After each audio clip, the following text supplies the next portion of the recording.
Assalamualaikum warahmatullahi wabarakatuh. Ini adalah video tugas pembelajaran mapel sejarah kebudayaan Islam kelas 10 Madrasah Aliyah dengan materi perkembangan Islam masa Rasulullah SAW periode Madinah. Bagian A, kebudayaan dan kondisi masyarakat Madinah sebelum Islam. Nama Madinah dahulunya adalah Yasrib. Nama tersebut diambil dari nama orang pertama yang berdiam tinggal di kota tersebut, yang bernama Yasrib bin Qaid bin Ubail bin Aus bin Amalik bin Lauz bin Iram. Dilihat dari struktur dan sosial budaya, penduduk Yasrib cenderung lebih heterogen dibanding Mekkah. Mereka terdiri atas berbagai macam etnis dan kepercayaan, serta memiliki adat istiadat sendiri dari masing-masing suku. Masyarakat Yasrib sebelum Islam dapat dikelompokkan dalam 3 bagian. Pertama adalah suku Aus dan Khazraj, yang kedua kaum Yahudi, dan yang ketiga kaum musyrik. Kondisi masyarakat Madinah pra-Islam pada saat itu, praktek riba masih sering dilakukan oleh masyarakat Madinah. Mereka juga sering bertikai, sehingga sangat sering terjadi peperangan antar suku. Itu terjadi karena mereka sangat mudah sekali untuk diadu domba. Pada bidang perekonomian, Madinah memiliki tanah yang subur, sehingga kebanyakan masyarakat Madinah itu bermata pencaharian sebagai petani atau berkebun, sehingga mereka memiliki komoditas pertanian yang melimpah. Bagian B-nya substansi dan strategi dakwah Rasulullah SAW periode Madinah. Ada beberapa langkah yang dilakukan oleh Rasulullah di Madinah. Yang pertama adalah membangun masjid, yakni Masjid Quba. Masjid yang pertama sekali dibangun oleh Rasulullah SAW. Yang kedua, mempersatukan suku Aus dan Khazraj yang sangat sering sekali bertikai. Yang ketiga, Rasulullah juga mempersaudarakan kaum Muhajirin dan Ansor. Yang keempat, Rasulullah berhasil menanamkan nilai-nilai moral pada masyarakat Madinah. Yang kelimanya, Rasulullah juga mampu membentuk tatanan masyarakat di Madinah itu dengan baik. Ada 2 faktor yang menyebabkan penduduk Madinah itu menerima dakwah Rasulullah SAW. Pertama, penduduk Yasrib itu telah terlebih dahulu memahami agama-agama ketuhanan. Yang kedua, penduduk Yasrib mendambakan kehadiran seorang pemimpin yang dapat mempersatukan suku-suku yang telah lama saling bermusuhan. Bagian C-nya itu peristiwa-peristiwa penting dalam dakwah Rasulullah SAW periode Madinah. Di antaranya yang pertama adalah Piagam Madinah atau Mitsaq Madinah.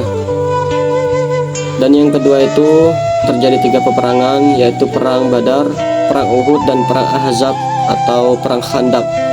Yang ketiga juga terjadi Perjanjian Hudaibiyah.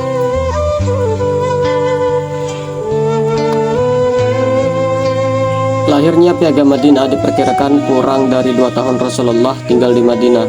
Ini membuktikan bahwa Rasulullah dalam dakwanya itu berhasil mengadakan konsolidasi dan negosiasi dengan berbagai kelompok kepentingan di Madinah. Piagam tersebut menjamin kebebasan beragama kaum Yahudi, menekankan kerjasama sedekat mungkin di kalangan Islam Muhajirin dan Ansor, menyuarakan kepada kaum Yahudi dan orang-orang Islam bekerja sama untuk perdamaian berdasarkan peraturan umum, serta menetapkan kewenangan mutlak kepada Rasulullah untuk menyelesaikan dan menegakkan perselisihan di antara mereka. Peristiwa Perang Badar adalah perang yang pertama sekali dalam sejarah Islam. Itu terjadi pada tahun kedua Hijriah atau 624 Masehi di Lembah Badar. Kala itu pasukan muslimin berjumlah 313 orang, yang mana melawan pasukan kafir Quraisy itu berjumlah 1000 orang. Walau dengan jumlah yang jauh lebih sedikit, namun peperangan tersebut dimenangi oleh kaum muslimin dengan gemilang. Selanjutnya Perang Uhud. Perang Uhud terjadi setelah setahun dari Perang Badar pada tahun 625 Masehi. terjadi di dekat Bukit Uhud. Kaum muslimin dengan jumlah 1.000 orang yang dipimpin langsung oleh Rasulullah SAW, sedangkan kaum kafir Quraisy berjumlah sebanyak 3.000 orang yang dipimpin oleh Abu Sufyan. Pada perang tersebut, umat Islam mengalami kekalahan karena mereka lalai terhadap pesan Rasulullah dan mereka tergiur dengan ghanimah, yakni harta rampasan perang. Yang ketiga, perang Ahzab atau yang dikenal sebagai perang Khandaq. Pada tahun 5 Hijriah atau 627 Masehi, terjadi pengepungan di Madinah Utara selama 27 hari lamanya, yang dipelopori oleh Bani Nazir dan kaum Quraisy.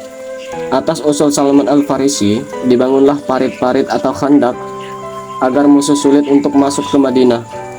Strategi pertahanan tersebut membuat musuh tidak bisa berbuat apa-apa, dan pada akhirnya mereka meninggalkan Madinah setelah terjadi badai yang sangat dahsyat dan sangat dingin.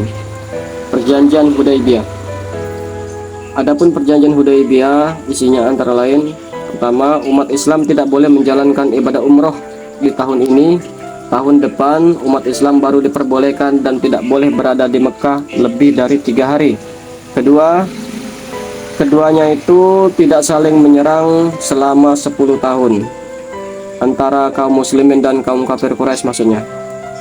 Yang ketiga, orang Islam yang lari ke Mekah atau murtad diperbolehkan, sedangkan orang kafir atau Mekah yang lari ke Madinah atau yang masuk Islam harus ditolak. Yang keempat, suku Arab lain bebas memilih bergabung dengan Rasulullah ke Madinah atau mengikuti kafir Quraisy ke Mekah.